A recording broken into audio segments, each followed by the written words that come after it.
So hello, I'm Dami Kabiawu, and I've got two guests on my show today. We've got my boys. You are? You go first. Tommy. I'm Tammy. We are going to have a conversation about what it feels like, about our relationship in general. I asked ChatGPT to give me 10 questions that I could ask them about our relationship, and we're going to take a minute to answer some of those questions. So the first question we have is, what is the most memorable adventure or trip you've had together and why? Let me go first. We've had many trips, so which one are you thinking? I'm thinking of one where we went to Disney World. Ooh, which one? First or second time? I think it was the first one when we drove or the second time? First time we drove. We drove to Disney World one time from upstate New York to Atlanta first and then to Florida, but all in all it was like an 18-hour trip or something. The longest one. Yeah, it was really long, but it was really fun. Yeah. And although there's some trips that we went on that I was older and I can remember more of, that one, 18 hours in the car and then also going to Disney World, like that's the one I remember the most. What about you? I'll probably say the Niagara Falls trip. That was the first one I remember. Is that why it's memorable? Huh? Is that why it's it's the first? memorable? It's the first vacation we actually took after Disney World. That was the first one we took. I don't remember Disney World, so I'll probably say that one because it's the first one that we took as a family. We don't take much as a family. Our vacations are really just going to other families' house, not actually going on vacation. So this was like the first one. It was snowing, very very cold, but we went around. So I remember that one. That was the most. I tell you, my most memorable one was when we went to Disney the second time. Oh, yeah. And I liked that there was a lot of family there. Like 20 people. Yes, like 20 people. was nice, all the actually. kids running around. We did our own thing during the day. We had breakfast together. We had dinner together. And we all got to know each other again. And you kids got to know the other kids as well. Yeah. So that was my fun one. So here's the second question. Can you share a funny or heartwarming story that captures our bond? Assuming we have a bond now. Yeah, I can go first. Tell me. Yeah, I already told you, but when I was like a kid, and we used to live in like a 2-bedroom That's apartment, my mom had like a walk-in closet or 2 walk-in closets. So I used to take like a clear bin. I don't know why I would do this, but I used to take a clear bin that we would keep our like snow stuff in, take those out, and I would sleep in that inside the closet. I was a weird kid. I don't know why I did that, but I had like a blanket and a pillow and everything.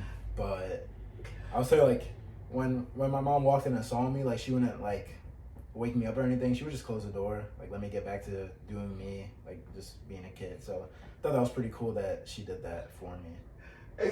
You know what's funny? I'll see if I can find a picture of him sleeping in the basket in the closet. He was a funny child. Tommy slept anywhere. Like literally, he could sleep on water. And I just let him be. Because he always went to bed a monster and woke up a different child. Woke up an angel. He woke up an angel, for real. He crazy. always went to bed a monster. That's crazy. So I wasn't about to plug the bear. I'm just saying.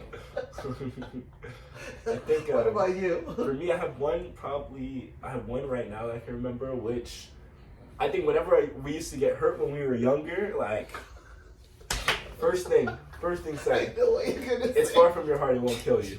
First thing, I'm like, can I get some sympathy, some kissing? Like, help me out. But I will say it was never mean spirited. Like it's far from your heart, it won't kill you, and then let me console you. You're okay. It's like you're okay. Like We mostly said it because of our dump. It was our faults. yeah, Yeah, we did it. like we'll fall after we like one time I remember running and I tripped, and after my mom told me not to run, I tripped, hit my head, and I had to get stitches. Yeah. Yeah. Oh, I remember In that that. case, it's far from your heart, it won't kill you, but I should have. That was 4th of July, right? Yes. When was that? With Cena? No, it's just No, us. we were No, in we Troy. were chasing someone. We were playing. Oh no, we were playing tag. You were playing tag, and I said, stop, and you did it. And so I said that. But, to be fair, I fell down. And what did you tell me? So it's far from your heart, it won't kill you. Thank you. That's what I was. And then you helped me stand up. Exactly. But that was the first thing you told me too. I was thinking about a couple of stories that define our bond, and I think for you,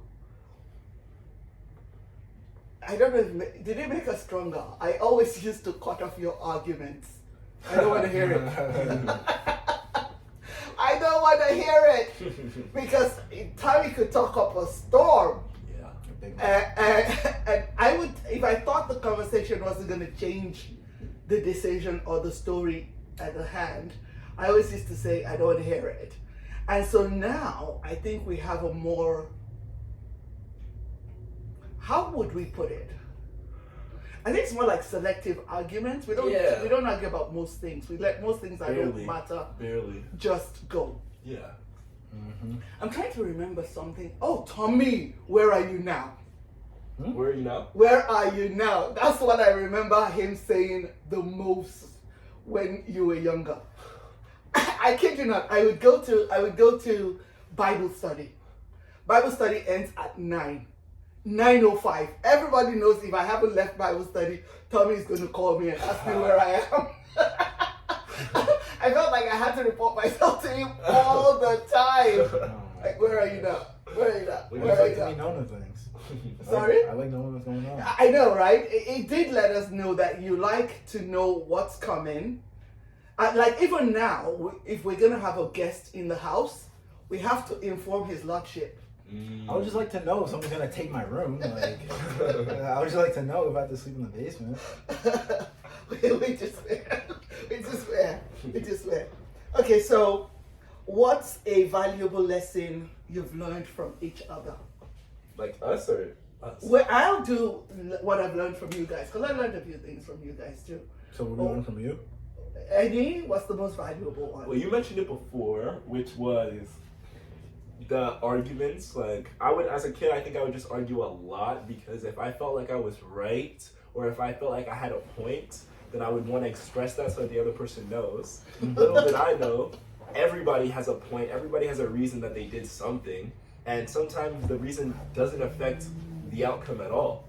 And I think that's something I had to learn, because as a kid I couldn't understand that. I always wanted to like explain myself. And I still even struggle with it now, but I think I'm getting better. I got better since I was a kid, and continuing to get better with understanding that, like, you have to choose. Yeah, you have to really choose your battles, and you have to make sure that the ones that you choose are really worth it.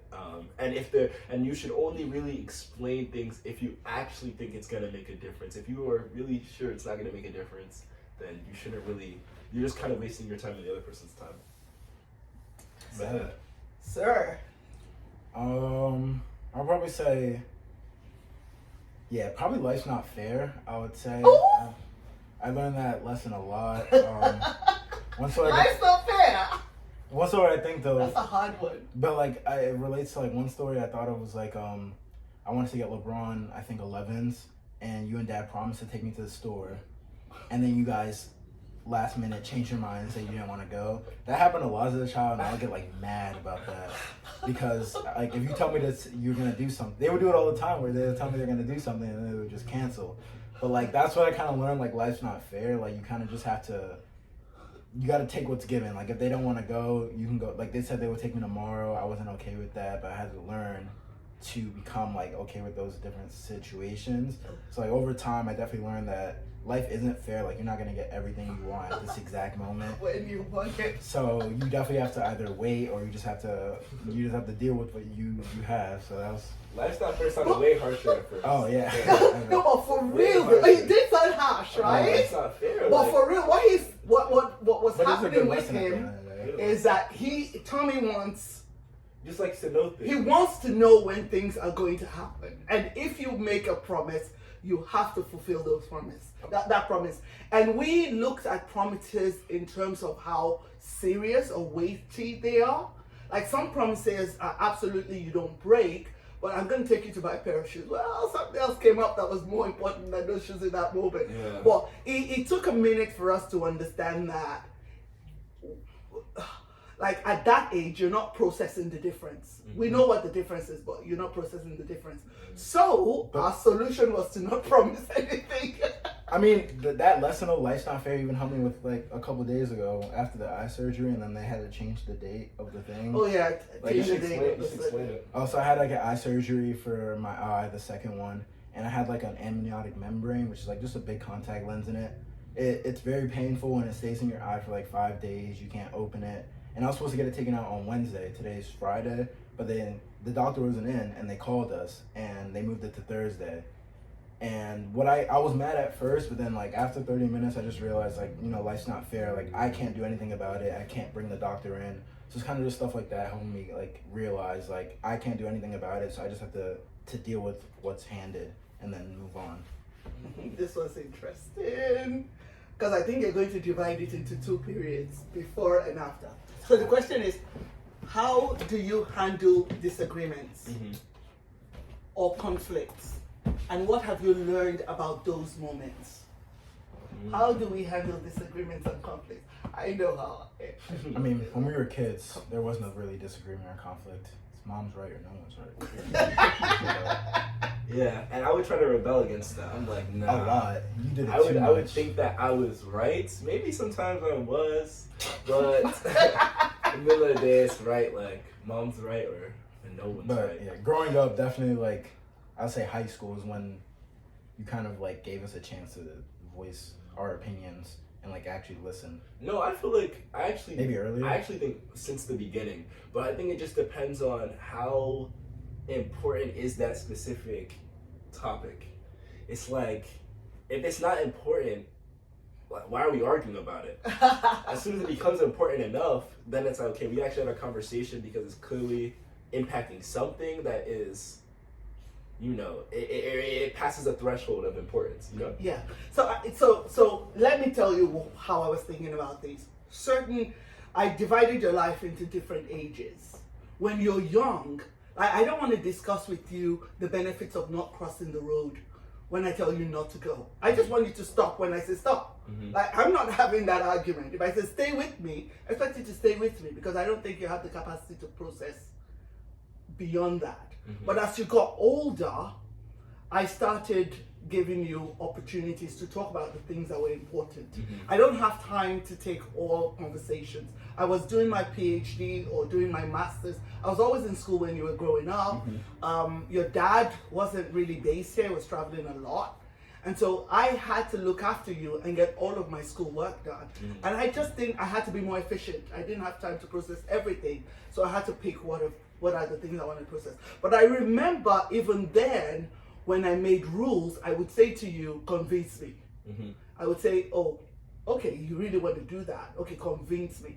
I don't always agree, because when I say convince me, it's like you ask for something, my instinct is to say no. So you really have to come up with material, data, something to convince me to change my mind. And then I'm open to change. And now that you've gotten a little bit older, I think we talk about almost everything. I feel like I don't make any of your decisions for you. We talk about the pros and cons, and then I support the decisions that you make. But I don't think I'm making any decisions for you. It doesn't sound right. Yeah, that sounds right. Yeah. So, Sounds oh, right. I also forgot the question of the one before this one that says, what's a valuable lesson you learned from each other? I heard yours. From you, it's the idea of keeping promises. I think you're very consistent and very responsible, and you like things done the way they're supposed to be done. And I never thought about the importance of keeping those kinds of promises. I just felt, okay, these are lesser promises. What does it matter if I go today or tomorrow? But because of the impact that it had on him, to have a clear idea of what you would do and what you won't do, I kind of learned to be a little bit more, to be a little bit better at keeping promises. From you, well, I learned to allow arguments. I learned how to allow dissent because you were 100% a dissenter. If there was one child I was going to scream out in this house, it was you.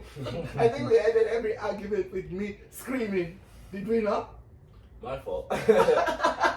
Yeah. But the good thing is, I don't think you were afraid of me. Mm-hmm. I didn't react suddenly.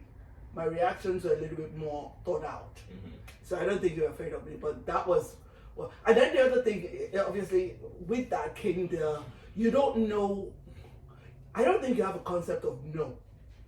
Me? Which is why you argue, right? He loves to argue. Because if Tammy wants to do something and you tell him it's impossible, you're just saying your own thing.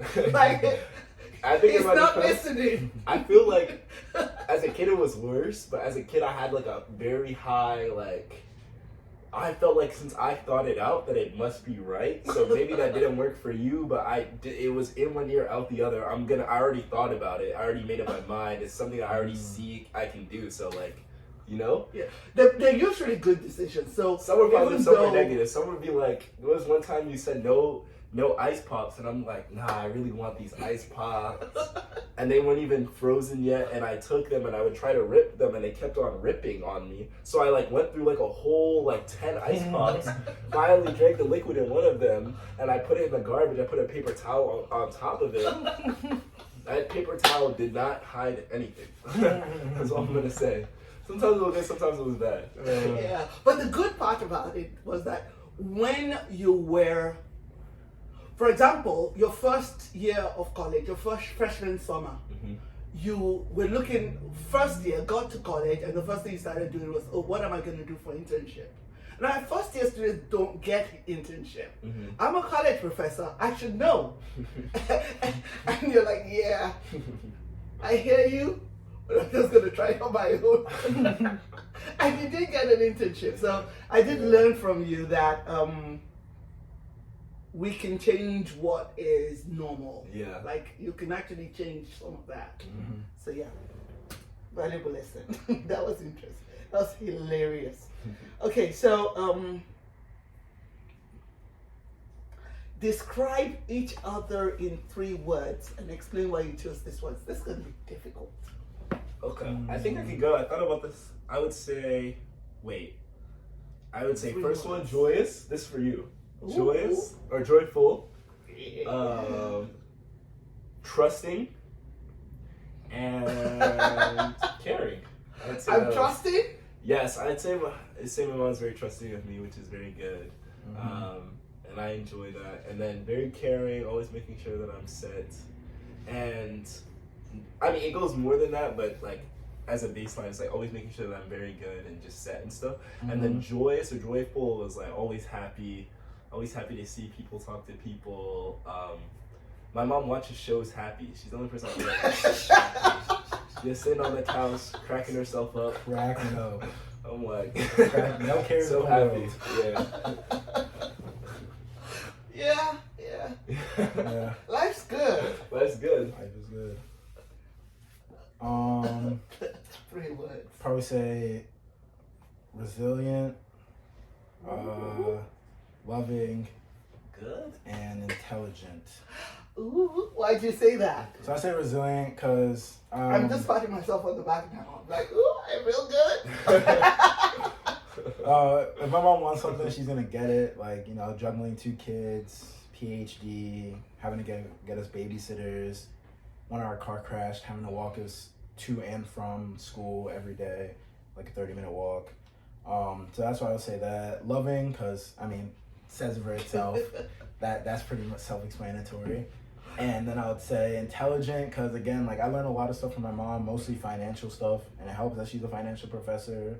It helped keep my money in order, helped me plan things ahead, helped me do stuff for opening a 401k very, very, very early. But that type of stuff and knowing, taking her intelligence and applying it really helped. So three for you is smart, responsible, and consistent.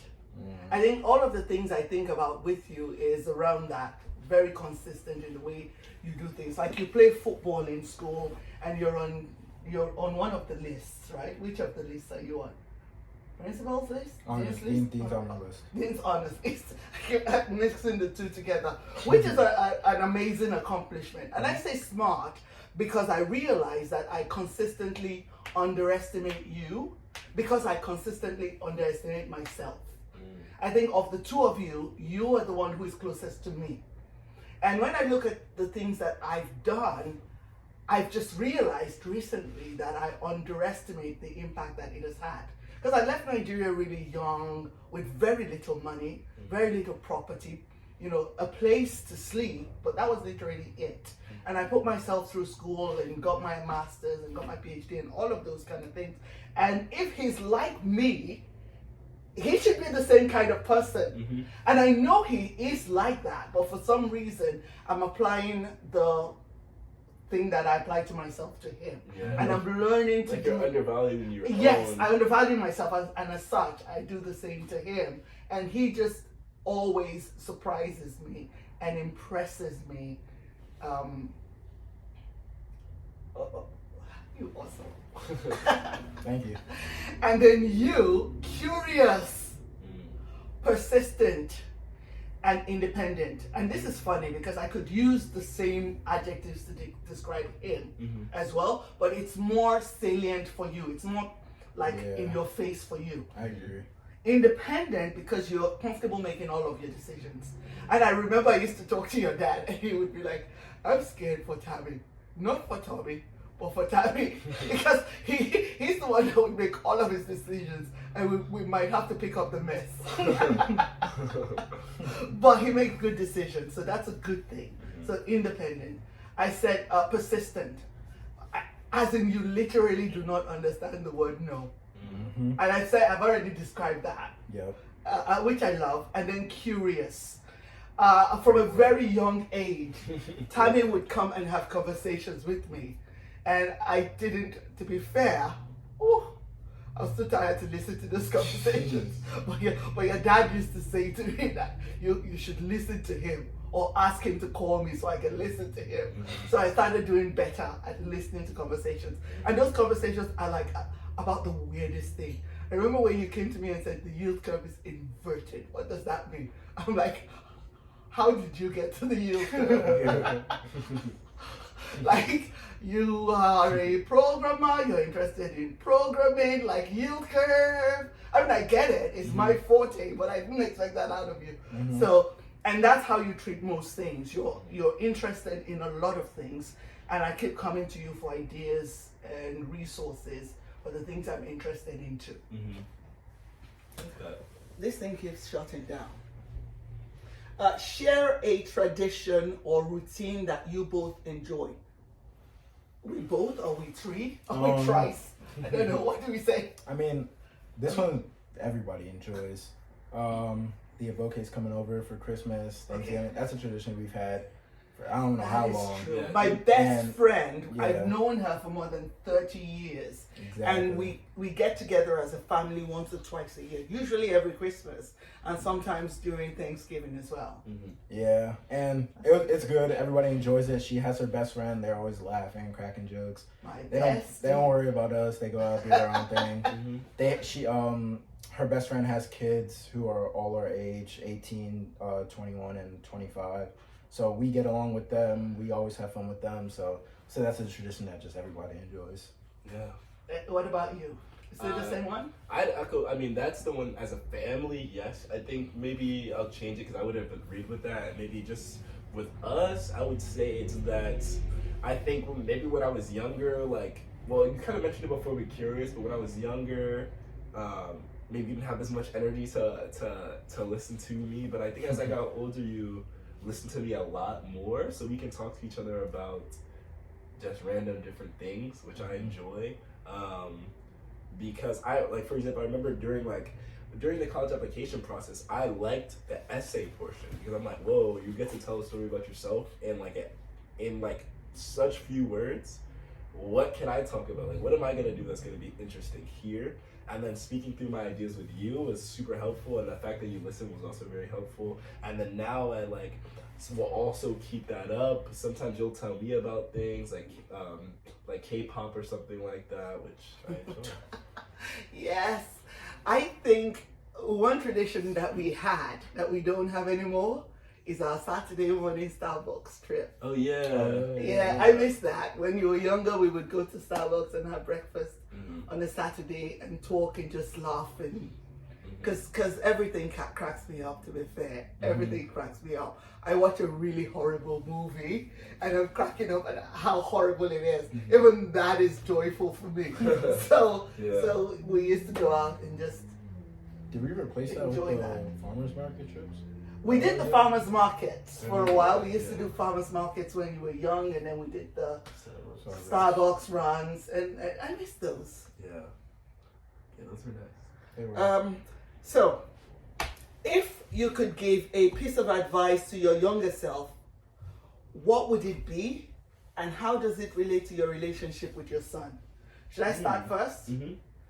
If I could give an advice to my younger self, it would be calm down a bit.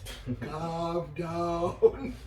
Because I was high strung when you were growing up. And it was mainly because I just didn't have time. I needed my life to be efficient. So anything that was not efficient was reduced to the minimum, which means that to get through arguments as fast as possible, I ended up shouting a lot. And I remember asking, I'm pretty sure I asked one of your friends, I think it might have been Sina, if he was afraid of me. Because I screamed all the time. And it's like, no, I'm not. I'm like, okay. Because I also did encourage you as you got older to voice your opinions, not shout back, because Can't do that. I'm still a Nigerian mom. Yeah, can't do that. I will sit on you and squash you. Actually, you can't squash me. I have a funny story. What? You remember when I asked you to get me a coffee cup from the top? Oh yeah. And you thought you were old enough, and you moved that coffee cup to the back. I made him carry me so I could get the cup. He's a football player. Yeah. I made him carry me so I could get the cup that he put at the back. Thank you very much. But yeah, okay, so any advice you could give your younger self? That helped with our bond? Yes, and how does it relate to our relationship Okay. now? What advice would you give your younger self? I mean, you're not that old. Yeah, Nah, I'm that's thinking nice. about me as a kid, but I like the way I developed, so That's I don't know what if I'm there's saying. anything I'd change. The only thing I'd say to make it easier for you is like, I would say what we've been talking about this whole video. Choose your battles, stop stressing your mom for no reason. Choose your battles. Choose your Um, battles. I definitely do that now. Yeah. Okay, so what are the unique talents or quality that you admire in each other? I think that's a rhetorical question. I feel kinda like like we've the answered it with the three-person. three-person Yeah. thing. So we can skip that one? Mhm. Yeah. Okay. How do you support each other during challenging times?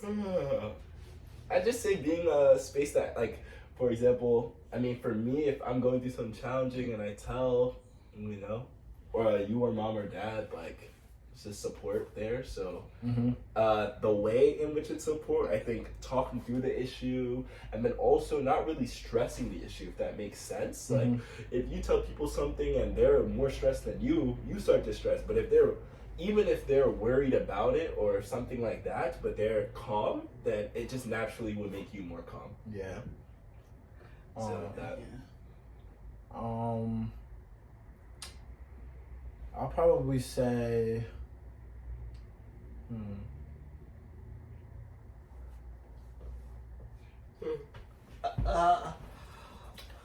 Should I go? Can you repeat the question? I don't wanna The forget question is, how do you support each other Yes. during challenging Yes. times? I'll probably say for me personally, like if I'm going through something challenging, I think my parents ended up learning to know, kind of just leave me alone. It sounds bad, but that was so probably 100%. it does sound bad, but it's the best way. Like I mean, she's explained it multiple times. Like I used to grow up as a kid. I had anger problems a lot. Like I would all the time at the Y, I would have anger problems. So kind of just letting me be in my room myself, and then if I had to cry it out, I'll cry it out, and then like they said, All right, what else? Whatever. Your toy taken away? He wasn't relax, bro. destructive. I think this is the thing. Tommy wasn't destructive. But for real, you guys, we treated you differently. even assigning punishment for the same thing, it wasn't the same punishment. Because Tommy, I remember we would get mad and we would send Tommy to his room by himself. Ooh, that was like the punishment for Tommy. He hated it. Yeah. I hated that.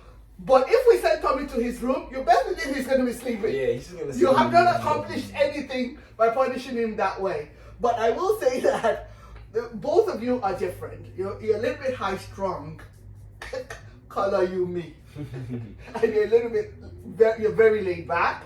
But when you're mad, like for you, they're still talking to you. So the way we support you, or I support you when you're angry, is to tell you what the situation is, explain to you quickly in very few words, explain to you what's going on and what options you have, and then leave you alone to process it. There's no need to do beyond that. He didn't ask you for it. You're not going to like how he reacts. So better let him go do his thing. When he's ready to talk to someone, he'll come back and ask you for advice. Period.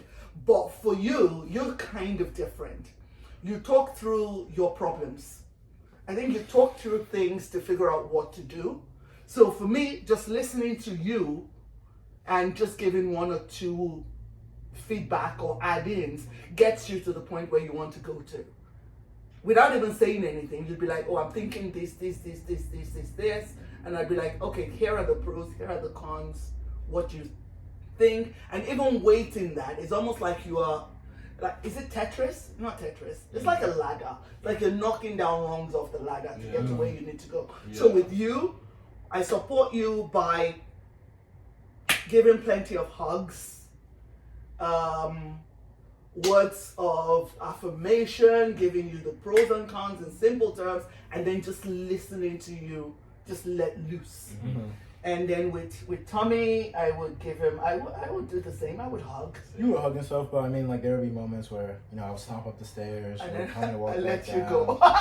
Don't say that. And I had to walk up again without stomping, and then I go in my room, sleep it off, wake up. We had some fun times with you. Wake up a different Training person. you to not, like, my issue with you and anger wasn't that you were angry. It was I was afraid of what you could do if you were that angry. Like you could break something or hurt someone or do something. So we had to teach you how to control that. But some things anger. are justified.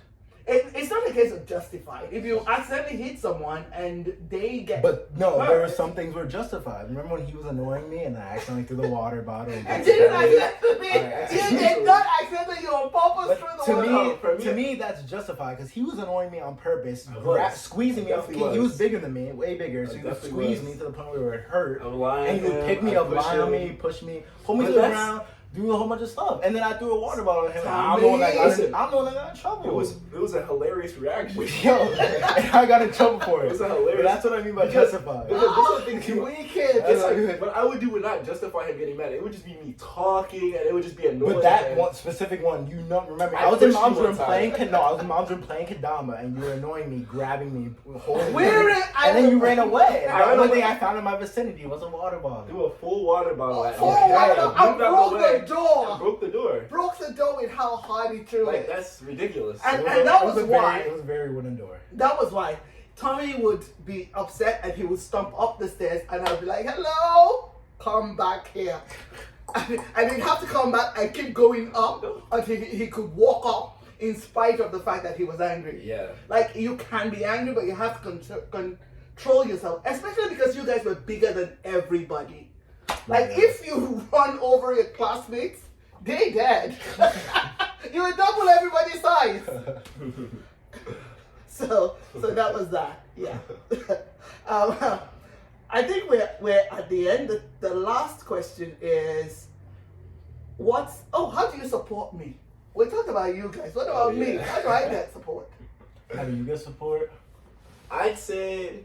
Actually, that's a good question. I mean, you do in turn talk things through with us when you don't know a decision. Or you're like thinking about a decision. I mean, now that we're older too, especially like I guess money decisions, is that or not. Like, You do ask for our feedback a lot. Yeah. I will say that for me, challenges are not as big as they would be for most people. I go through periods where my brain is churning. I have something that is a challenge and my brain is just overworking. I take a bath, I take a walk, I sleep, and when I wake up, I have some clarity as to what my options are. Right? Yeah, I feel like And so, yeah. I feel like there's solves before sometimes they even come. Yeah. Before we even get involved. So so that there is that, and I don't think I get upset or mad for long periods of time. It happens for like half an hour or something when I'm a little bit confused or scared about something. But as soon as I can put the options in my head, so I always think about what is the worst that can happen, right? So if I know what the worst case scenario is and I have a plan for the worst case scenario, everything else is better than the worst case scenario. Yeah. So I'm willing to just live in the moment with the uncertainty, and so I'm okay with that.